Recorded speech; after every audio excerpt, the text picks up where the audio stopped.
मेरा बाप अय्याश किस्म का आदमी था। बीवी के होते हुए भी बाहर की औरतों में दिलचस्पी लेता। मेरी माँ हर वक्त उसे बद्दुआएं देती कि मेरा सब्र तुझे खा जाएगा। मेरी तरफ देखकर कहती, तेरे गुनाहों का कफारा तेरी बेटी अदा करेगी। तू अपनी आंखों से देखेगा मगर कुछ भी न कर पाएगा। तब मैं छोटी थी, मुझे माँ की बातों की समझ नहीं आती थी। एक दिन मेरी माँ फोत हो गई और मेरे बाप ने दूसरी शादी कर ली। जब मैं 18 साल की हुई तो मेरी सौतेली माँ ने एक खूबसूरत जोड़ा मुझे पहनने को दिया। हालांकि वो इतनी अच्छी नहीं थी कि मुझ पर यूं मेहरबानियां निछावर कर दे। उसका रवैया मुझसे वैसा ही था जैसे कि अमूमन सौतेली माओं का हुआ करता है। घर के सारे कामकाज मुझसे करवाती थी और खाना भी पेट भर के नहीं मिलता था। लेकिन आज ना जाने क्यों मुझ पर इतनी मेहरबान हो रही थी। एक नया कीमती जोड़ा मुझे पहनने को दिया। उस नए लिबास में तो मेरा रूप चमक सा रहा था। मुझे लगा कि शायद मेरी सौतेली माँ के दिल में मेरे लिए रहम आ गया हो। हम शायद किसी शादी की तकरीब में जा रहे हैं, क्योंकि मेरा लिबास इतना ही फैंसी था कि जिसे शादी पर पहना जा सके। लेकिन हैरत मुझे इस बात की थी कि पहले मेरी अम्मा कभी भी मुझे कहीं लेकर नहीं गई थी, हमेशा खुद ही जाया करती थी। मेरे लिए सिर्फ इस घर की चार दीवारी और घर के काम ही हुआ करते थे। मैं खुशी खुशी तैयार हो गई तो मेरी माँ ने मुझे बुर्का पहनने को कहा। मैंने पूछा कि हम कहाँ जा रहे हैं, तो कहने लगी कि बहुत खास जगह पर, बस जल्दी करो, देर हो रही है। मैंने बुर्का पहना और अपनी माँ के साथ बाहर निकल गई। हम पैदल ही चलने लगे। रात के 10 बजे का वक्त था। अम्मा मुझे कब्रिस्तान वाले रास्ते से लेकर जाने लगी। मैंने अम्मा से पूछा कि अम्मा इस तरफ से क्यों जा रही हैं? यहाँ तो बहुत सन्नाटा होता है। वो गुस्से में कहने लगी, चुप रहो। जैसे ही हम कब्रिस्तान से चंद कदम आगे बढ़े, मेरी माँ वहां रुक गई और अपनी कलाई पर पहनी घड़ी देखने लगी, जैसे किसी का इंतजार कर रही हो। उस वक्त उस गली में इतना सन्नाटा था कि मेरा दिल सूखे पत्ते की तरह कांपने लगा था। एक तो मुझे कब्रिस्तान से बहुत खौफ महसूस होता था, फिर यकदम ही कुत्ते के भौंकने की अजीबोगरीब आवाजें आने लगीं। मेरा दिल ही दहल कर रह गया था। खौफ के मारे मेरे मुंह से बेसाख्ता हल्की सी छींक बरामद हुई। मेरी अम्मा ने मुझे घूर कर देखा।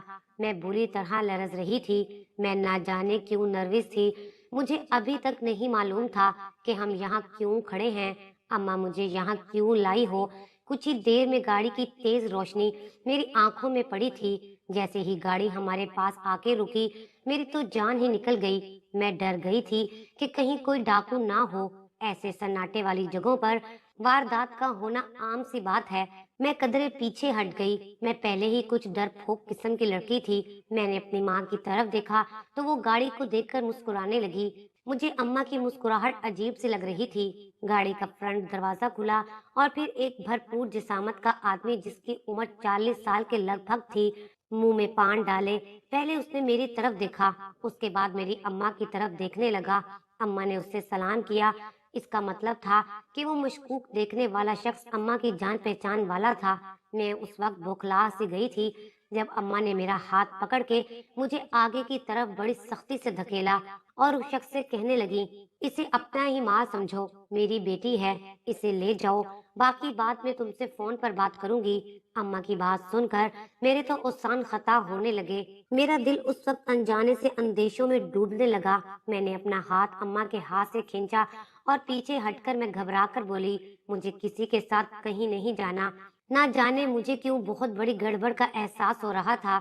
मेरी अम्मा ने मुझे गुस्से से आंखें फाड़ते हुए देखा और मेरा हाथ पकड़कर मुझे उस गैर शख्स की जानिब पूरी कुव्वत से धकेला। मैं लड़खड़ा कर उस शख्स पर गिरी थी। वो मुझे देखकर कमीनगी सी हंसी हंसने लगा। मुझे अपने पूरे वजूद में करंट सा लगा था। किसी अजनबी के पहलू में जाकर गिरना मुझे खफत में डाल गया। मुझे अपनी अम्मा पर गुस्सा आने लगा। इससे पहले कि मैं उस शख्स से पीछे हटती, उसने मुझे अपने बाजुओं से पकड़ा और गाड़ी की पिछली नशिस्त पर धक्का दे दिया। गाड़ी के पीछे भी एक और शख्स मौजूद था जो निकाब पहने हुए था, जिसने फौरन मेरे नाक तेज खुशबू का रुमाल रख दिया और मैं बेहोशी में जाने लगी थी। मेरे हाथ पांव बेचैन से होने लगे थे। चंद लम्हों में ही मुझे गाड़ी में बैठे आदमी का चेहरा धुंधला लगने लगा। दोबारा जब मुझे होश आया तो मैं जहाँ थी वो एक कशादा सा कमरा था। कमरे में तेज रोशनी थी। मेरा सर बुरी तरह से भारी हो रहा था। मुझ पर इस कदर गनूदगी का गुलबा था कि मैं आंखें भी नहीं खोल रही थी। बामुश्किल मैंने आंखें खोली तो वही गाड़ी वाला शख्स मेरे पास बैठा खबासत से मुस्कुरा रहा था। मैंने एक हाथ से अपने चकराते सर को पकड़ा और दूसरे हाथ के सहारे से उठकर बैठ गई। वो शख्स मुझे बड़ी तेज नजरों से देख रहा था। उसकी नजरें मेरे वजूद में आर पार हो रही थीं। वो शख्स मुझे देखकर कहने लगा कि तुम्हारी माँ ने तो तुम्हारी तारीफ बहुत कम की थी। तुम तो मेरी सोच से भी ज्यादा खूबसूरत हो। अपने जहन को मैंने होश में लाने की पूरी कोशिश की थी, लेकिन मेरा वजूद मेरा साथ देने को तैयार ना था। मैं चाह रही थी कि उस शख्स को धक्का देकर वहां से भाग जाऊं। उसकी नजरें, उसकी बातें मुझे बुरी लगने लगी थीं। उसके इरादे यकीनन अच्छे नहीं थे। वो शख्स मेरे करीब आने लगा तो मैंने उसे पीछे की तरफ धक्का दिया। वो गुस्से से मुझे कहने लगा, तुम्हारी माँ ने पूरा 1 लाख लिया है तुम्हारा। अगर तुमने कुछ भी चालाकी की तो पछताना तुम्हें ही पड़ेगा। ये सुनकर तो मेरे होश उड़ने लगे थे। मैं रोने लगी। मैंने कहा कि मैं एक शरीफ लड़की हूँ। मेरा बाप पैसे कमाने दूसरे मुल्क गया है। ये मेरी सौतेली माँ है। खुदारा मुझ पर रहम करे। मुझे पैसों की कोई जरूरत नहीं है। मुझे बस मेरे घर छोड़ दो। मैं हाथ जोड़े उस शख्स की मिन्नत करने लगी, लेकिन उस पर मेरी किसी इल्तिजा का कोई असर ना हुआ। सुबह मैं बेतहाशा रो रही थी। उस वक्त मैं कमरे में अकेली अपनी उजड़ी हुई इज्जत का मातम कर रही थी। एक लड़की के लिए सबसे कीमती चीज उसकी इज्जत होती है। मैं एक बाइज्जत माँ की बेटी थी। अगर वो आज जिंदा होती तो मुझ पर यह जुल्म कभी ना होता। मुझे अपने बाप से उस वक्त इतनी नफरत महसूस हो रही थी कि अगर वो मेरे सामने होता तो मैं शायद उसका कत्ल कर देती। मेरा बाप शराबी था। ज्यादा वक्त बाहर की औरतों के साथ गुजारता था। कुछ खास कमाता भी नहीं था। मैं उस वक्त 10 साल की थी जब मेरा वालिद शराब के नशे में धुत घर पर लौटा था। मेरी माँ लोगों के कपड़े सिलाई करके गुजर बसर करती थी। अगले रोज जब मेरे बाप को नशे की तलब होने लगी तो वो मेरी माँ से पैसे मांगने लगा। जब मेरी माँ पैसे देने से इनकार करती तो वो मेरी माँ को मारने लगता। मेरी माँ उससे कुछ ना कहती, बस बददुआएं देती रहती। मेरे बाप को शराब की ऐसी लत लग चुकी थी कि जिस दिन उसे शराब ना मिलती वो पागल सा होने लगता। अम्मा ने कहा कि मैं आपको 1 पाई भी नहीं दूंगी। मेरे बाप ने गुस्से से सिलाई मशीन के पास पड़ी कैंची उठाई और मेरी वालदा के सर पर मार दी। मेरी वालदा के सर से खून के फवारे छूट पड़े थे। मैं चूंकि उस वक्त दोनों की लड़ाई से डरी सहमी खड़ी थी। मेरे सामने मेरी माँ तड़प रही थी। मेरी आंखों से आंसू बहने लगे। कमरे का दरवाजा खुला और मैं चौंक सी गई। सामने वही शख्स खड़ा था जिसकी शक्ल से मुझे नफरत होने लगी थी। मुझे रोता देखकर बोला, बंद करो अपना रोना धोना, चल तुझे तेरे घर छोड़ आऊं। मेरी तो रात भी तुमने बर्बाद कर दी। तुमने तो गाहक को खुश तक नहीं किया। मैं अपनी सोचों से बाहर निकली थी। अपनी उजड़ी हुई हालत के साथ किसी टूटे पत्ते की तरह उसके पीछे चल पड़ी। पूरे रास्ते में रोती ही रही। मेरा कसूर क्या था? मैंने किस बात की सजा पाई थी? काश कि मेरा बाप मेरी माँ के साथ मुझे भी जान से मार देता। मेरी आंखों के सामने फिर से वही मंजर घूमने लगा। मेरी माँ इतने वार सह नहीं पाई थी। वो बेजान होकर जमीन पर ढेर हो चुकी थी। मेरा बाप भी अब बुरी तरह घबरा गया था। अपने शराब का नशा पूरा करने के लिए उसे एहसास तक नहीं था कि उसने क्या किया है। सबसे पहले तो मेरी बेतहाशा चीखों को मेरे बाप ने उसी खून से भरे हाथों से बंद किया। कहने लगा कि अपनी आवाज बिल्कुल बंद कर लो वरना तुम्हारा गला दबा दूंगा। खबरदार जो तुम्हारे मुंह से जरा भी आवाज निकली। मैं अपने बाप का सख्त लहजा सुनकर गुमसुम होकर सिसकियां भरने लगी। मैंने अपने होंठों को सख्ती से भींच लिया ताकि मेरे मुंह से आवाज ना निकले। मेरे बस आंसू ही बह रहे थे। गाड़ी झटके से मेरे घर के सामने रुकी थी। मैं गाड़ी से नीचे उतरने लगी तो उस आदमी ने मेरे हाथ पर 1 लाख की रकम रख दी। कहने लगा कि अपनी माँ को देना। मैं बेजान हाथों से वो पैसे पकड़े नीचे उतर गई। वो गाड़ी जा चुकी थी। मैंने दरवाजा खटखटाया तो मेरी माँ ने दरवाजा खोला। मेरे हाथ में पैसे देखकर उसकी आंखों में चमक आ गई। उसे मेरी हालत पर जरा भी तरस नहीं आया था। आता भी क्यों? मैं कौन सी उसकी सकी बेटी थी? मैं मरते मरते कदम उठाती अंदर चली गई। सीधा अपने कमरे में जाकर अपने चारपाई पर बेजान वजूद लिए लेट गई। मेरे आंसू नहीं रुक रहे थे। मेरी सकी माँ मुझसे कितना प्यार करती थी। कहती थी कि मेरी बेटी शहजादी है और मेरी दूसरी माँ का रवैया मुझसे पहले ही दिन से ऐसा ही था। वो मुझसे सारे घर के काम करवाती। बस एक रात मेरी होती जिसमें मैं आंखें बंद करके अपने ख्वाबों की खूबसूरत दुनिया में चली जाती थी। सोचती थी कि एक ना एक दिन मेरी शादी हो जाएगी तो मेरी जिंदगी की आजमाइशें भी खत्म हो जाएंगी, मेरा भी कोई घर होगा, एक प्यार करने वाला शोहर होगा। लेकिन रात को मेरी सुतीली माँ ने चंद सिक्कों की खातिर मेरे वो ख्वाब भी किसी दरिंदा सिर्फ इंसान के हवाले कर दिए थे जिसने बड़ी बेदर्दी से मेरे ख्वाबों को नोचा था। वो शोहर तो था नहीं जो मुझसे नरमी का बर्ताव करता, वो तो मेरा गाहक था। मुझे अपने आप से, अपने वजूद से, यहाँ तक कि अपनी पैदाइश से भी घिन आ रही थी। काश कि मैं पैदा होते ही मर जाती। मुझे अपनी किस्मत पर इतना रोना आया कि मेरा तकिया मेरे आंसुओं से भीग गया। रोते रोते मेरी आंख लग गई जब मुझे किसी ने झिंझोड़ कर उठाया। मेरी माँ मेरे सिरहाने खड़ी कहने लगी, महारानियों की तरह कैसे सो रही हो, उठो, घर का काम करो, नाश्ता बनाओ, भूख लगी है। पहली बार मैंने अपनी सौतेली माँ की बात को नजरअंदाज किया और उसे देखकर चिल्लाकर बोली, तुझे सिर्फ पैसे की भूख है, तेरे लिए नोट लाई हूँ, वो ही खा, और अगर मुझे जगाने की कोशिश की तो सारे लिहाज भूल जाऊंगी। पहली बार मैंने उस औरत से सख्त लहजे में बात की थी, वरना मैं उसके सामने आंखें तक नहीं उठाती थी, किसी बात का जवाब नहीं देती थी, सारे काम चुपचाप कर लेती थी। लेकिन इंसान में भी बर्दाश्त की हद होती है। सह सह कर एक वक्त उस पर ऐसा आता है कि उसकी बर्दाश्त का पैमाना लबरेज हो जाता है। मेरा भी सब्र जवाब दे चुका था। मैं दोबारा से सो गई। शाम को उठकर अपने खाने के लिए कुछ बनाया। खाना खाकर मैंने खुद को कमरे में बंद कर लिया। मुझे फिर से बचपन का वही मंजर याद आने लगा। मेरे बाप ने मुझे एक कोने पर डरा धमका कर बिठा दिया था और फिर जल्दी से अपने कपड़े बदले, अपना मुंह हाथ धोया। उसके बाद ये शोर मचा दिया कि घर पर चोर आए थे, मेरी बीवी को मारकर चले गए हैं। मैं गुमसुम से अपने बाप के ड्रामे देख रही थी। सबके सामने दीवारों को लग लग कर रो रहा था, जैसे सच में उसे मेरी माँ के जाने का दुख हुआ हो। मुझे अपने बाप से उसी दिन से नफरत हो गई थी। मैं उनसे बातचीत नहीं करती थी। मेरी माँ की कब्र की मिट्टी भी नहीं सूखी थी जब मेरा शराबी बाप और अयाश बाप उस औरत को ब्याह कर ले आया जो उसी की तरह बेहिस और बेरहम थी। कम उम्र में ही मैंने सारे घर के काम करने शुरू कर दिए थे, क्योंकि बिन माँ की बच्चियां भी हमारे मुआशरे में यतीम ही हो जाती हैं, और मेरा बाप तो पहले से ही मेरे साथ सका ना था। मेरी माँ के साथ मेरा बाप भी मर चुका था, इसलिए यहाँ कोई ऐसा नहीं था जो मुझे सीने से लगा लेता। यहाँ बस मैं एक गुलाम थी। मेरी सौतेली माँ को सिर्फ काम से गर्ज था, मैं भूखी हूँ या नहीं, मेरे कपड़े हैं या नहीं, उसे कोई परवाह नहीं थी। मुझे बस काम करना था। स्कूल से आते ही मैं खुद ही कामों में लग जाती थी। 10वीं जमात के बाद मेरी अम्मा ने मेरा स्कूल भी छुड़वा दिया था। मेरा बाप घर का खर्च माँ को नहीं देता था, इसलिए घर में हर वक्त की लड़ाई रहने लगी। फिर मेरा बाप अपने दोस्त के साथ दुबई काम करने चला गया था। अगले ही माह उसने पैसे भेजना शुरू कर दिए थे। मेरी सुतीली माँ एक लालची औरत थी। पैसे देखकर उसकी आंखें चमकने लगती थीं।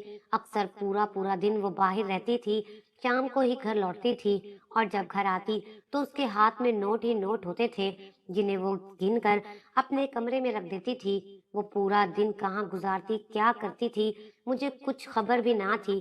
कोई पड़ोस से औरत आ जाती तो उससे कहती, मैं सारा दिन एक फैक्ट्री में काम करती हूँ। मैं सिर्फ ये सोचती थी कि ऐसी कौन सी फैक्ट्री है जो अपने वर्कर को एक दिन की उजरत हजारों नोटों से भरे पर्स जितनी देती है। लेकिन मेरी माँ के रोने सुनकर पड़ोस की अक्सर औरतें कुछ न कुछ पैसे उसके हाथ में रख जाया करती थीं। मुझे समझ नहीं आता था कि इतना पैसा उस औरत ने करना क्या है। ये राज तो मुझ पर अब खुला था कि वो कोई फैक्ट्री नहीं जाती थी। जहाँ उसने रात को मुझे भेजा था तो वो मेरी माँ के ही गाहक थे। वो एक बद किरदार औरत थी। रात को मेरे कमरे का दरवाजा बजने लगा तो मैं सोचूं के तसलसल से बाहर आई थी। मैंने दरवाजा खोला तो सामने मेरी माँ मुझे बहुत गुस्से से देख रही थी। कहने लगी, जा बाहर, तेरे लिए गाड़ी आई है और आज उनके साथ अच्छे से पेश आना, वरना तेरा खून पी जाऊंगी। वो मुझसे बड़े सख्त लहजे में बोली, लेकिन मैंने जाने से इनकार कर दिया। अभी तो मेरी रूह का जख्म भी ताजा था, मैं अंदर से टूट चुकी थी। मेरी बात सुनकर वो आग बगोला हो गई। मेरे बालों को नोच कर मुझे चारपाई पर गिरा दिया और एक ब्लेड हाथ में पकड़े मुझे मारने लगी। कहने लगी, मेरे सामने जुबान चलाती है। वो बड़ी सख्त दिल औरत थी। इस उम्र में भी उसकी सेहत काबिले रश्क थी कि मैं जवान होने के बावजूद भी उसका मुकाबला नहीं कर पा रही थी। मेरे पूरे वजूद पर ब्लेडों के निशान पड़ चुके थे। वो खुद भी मुझे मारते हुए हाँफने लगी थी। फिर मुझे बाजू से दबोच कर पकड़कर कमरे से बाहर ले गई। वो शख्स बाहर ही बैठा था। मेरी माँ ने मुझे उसके पैरों के पास जाकर फेंक दिया। मेरे पूरे वजूद में जलन सी हो रही थी। मैं तड़पने पर मजबूर हो गई। मेरी माँ उस शख्स से कहने लगी, ये खराफा जूते की जुबान समझती है। अगर ज्यादा नखरे दिखाए तो मार मार के इसका दिमाग दुरुस्त कर देना। अपनी औकात भूल बैठी है। मेरा जी चाहा कि जमीन फटे और मैं उसमें समा जाऊं। उस शख्स ने मुझे बाजू से पकड़ा और घसीटते हुए मुझे बाहर ले गया। मुझे गाड़ी की पिछली नशिस्त पर किसी फालतू सामान की तरह फेंका और अपने साथ किसी घर में ले गया। फिर मुझे कमरे में ले जाकर कहने लगा कि अगर आज मैंने नखरे दिखाए तो सोच ले, मेरी मार तो सह नहीं पाएगी। मैं कुछ भी नहीं बोली, क्योंकि ये बात तो अटल हकीकत थी कि मैं मार खाने का हौसला नहीं रखती थी। मैंने इस बार कुछ नहीं कहा। सबसे मुश्किल काम होता है अपने दिल का कत्ल करना, अपने हाथों से जमीर का गला दबाना। उसके बाद कुछ भी मुश्किल नहीं रहता। मैंने खुद को हालात के हवाले कर दिया। सुबह जब मुझे वो शख्स वापस छोड़ने आया तो मैंने उससे कहा कि मुझे कब्रिस्तान के पास उतार दे। उसने मुझसे कुछ नहीं कहा और गाड़ी कब्रिस्तान के पास ही रोक दी।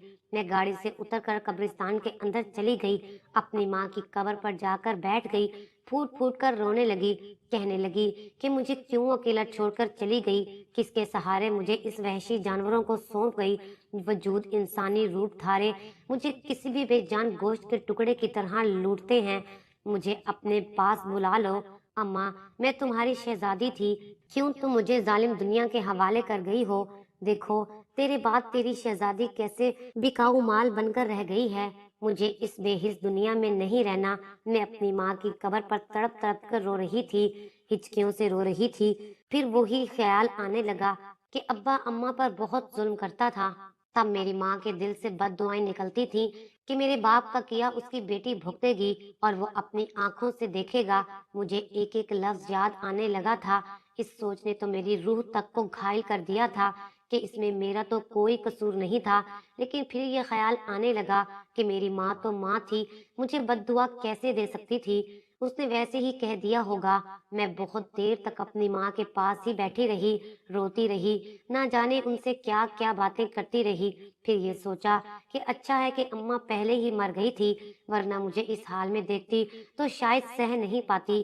फिर मुझे अपने नाना नानी पर गुस्सा आने लगा कि क्या सोचकर उन्होंने मेरी माँ को एक शराबी के हवाले किया था। हम बेटियों की शादियां करने से पहले क्यों छानबीन नहीं किया करते? एक गलत फैसले का खमियाजा पूरी नस्ल को भुगतना पड़ता है। मैं अभी इन्हीं सोचों में गुम थी जब मुझे बाजू से किसी ने पकड़ा। मैंने पलट कर देखा तो मेरी सौतेली माँ मुझे गुस्से से आंखें फाड़े देख रही थी। कहने लगी कि कब से तेरी राह देख रही हूँ और तू अपनी मनहूस माँ की कब्र पर बैठी है। मैंने उसे मुस्कुराहट से कहा, मेरी राह नहीं तक रही थी, पैसों की राह तक रही थी। तुझे पैसों की भूख है। मैंने पैसे उसके मुंह पर मारे और कब्रिस्तान से निकलकर घर पहुंच गई। मैंने अपने दिल और जमीर का गला अपने हाथों से घोट दिया था, इसलिए अब मेरे लिए गुनाह करना मुश्किल नहीं था। तो भी इज्जत की जिंदगी नहीं मिलती। ऐसे भेड़ियों से दुनिया भरी पड़ी है जो किसी भूखे कुत्ते की तरह हम जैसी बेबस और मजबूर लड़कियों पर नजर लगाए बैठे होते हैं कि कब हम इनके हाथ लगे और वो अपना मकसद पूरा करके तो हमें मौत के घाट उतार दे। मैं अब रोज जाने लगी थी, रोज अपनी लालची माँ के मुंह पर पैसे फेंकती थी। मैंने अपनी सुतेली माँ के हाथ में पैसे कभी नहीं दिया था, बल्कि हमेशा उसके मुंह पर फेंका था। लेकिन मेरी माँ को शायद पैसे की इतनी हवस थी कि एक दिन उस शख्स ने नोटों से भरा बैग मेरी माँ को दिया और मुझे अपने साथ ले गया। मैं 2 माह उसके पास रही। उसके घर पर मुख्तलिफ किस्म के मर्द आते थे जिनसे वो पैसे वसूल करता था। फिर एक दिन वो मुझे अपने साथ दुबई ले गया। काम तो वही था, बस जगह बदल गई थी। बस मुझे होटल का नाम और कमरा बताया जाता था और मैं वहां पहुंच जाती थी। एक बार मैं एक होटल के कमरे में गई तो मेरे पाँव के नीचे से जमीन निकल गई। जैसे हैरत का झटका मुझे लगा था, वैसे ही सामने बैठे शख्स को भी लगा था। वो मेरा बाप था। जिस का दिल बहलाने के लिए मैं वहां आई थी। लेकिन चूंकि मैंने अपने ज़मीर को मार डाला था, इसलिए सामने वाला शख्स मेरे लिए सिर्फ गाहक था। उसे देखकर मेरी आंखों में आंसू नहीं आए थे। मेरा बेबाक सा लिबास और अंदाज देखकर मेरे बाप की नजरें शर्म से झुक गई थीं। मैंने गहरी सांस ली। सामने छोटे से शीशे की टेबल पर रखी शराब की बोतल से ग्लास में शराब डाली और शराब का गिलास लेकर उसके सामने किया। वो मुझे देखने लगा, कहने लगा, तुम यहाँ कैसे हो? ये क्या हुलिया बना रखा है? मैंने कहा कि ये सब बातें छोड़ो साहब और शराब पियो। इस शराब की कीमत हमेशा मैंने ही तो भरी है, कभी अपनी माँ की मौत की सूरत में, कभी अपनी इज्जत की नीलामी की सूरत में। आपकी बीवी ने मेरी अच्छी खासी कीमत वसूल की है। अब ना तो मेरी आंखों में आंसू आए थे, ना ही मेरे लहजे में कोई शिकवा था। मैं अपने बाप के और करीब हो गई। वो एकदम से मेरे पास से उठकर खड़ा हो गया। मैंने पूछा, क्या हुआ? किसी की कोई बददुआ याद आ गई क्या? मेरा बाप फूट फूट कर रोने लगा, हाथ जोड़कर मुझसे माफिया मांगने लगा, कहने लगा कि उस खबीस औरत ने तुझे बेच दिया। मुझे तो कह रही थी कि तेरी बेटी अपने यार के साथ भाग गई है। मैं अपने बाप को आंसू बहाता देखकर हंसने लगी। मैंने कहा, भूल जाओ कि मैं तुम्हारी बेटी हूँ। आज मेरे हाथ से शराब पीकर देखो, आपको कभी शराब इतनी अच्छी नहीं लगी होगी जितनी आज बेटी के हाथ से लगेगी। मैं एक बार फिर गिलास अपने बाप के मुंह के पास ले गई तो वो लरजने लगा, जैसे उस पर कोई आसमानी बिजली गिरी हो। वो हाथ बांधकर मुझसे माफी मांगने लगा। मेरे बाप ने यहाँ बहुत दौलत कमाई थी, इसलिए मेरे मुसलिक को कीमत देकर मुझे आजाद करवा लिया। मेरी सौतेली माँ को तलाक भी दे दी, उसे पुलिस के हवाले भी कर दिया। मैं अब अपने बाप के पास ही रहती हूँ। वो शराब भी छोड़ चुका है, सब गुनाहों से तौबा कर चुका है। रात दिन मुसल्ले पर बैठा अल्लाह ताला के सामने रोता रहता है। मेरा ख्याल भी बहुत रखता है, लेकिन मुझे आज भी उससे नफरत है, क्योंकि अब भी मेरे दिल पर मेरा अख्तियार नहीं है।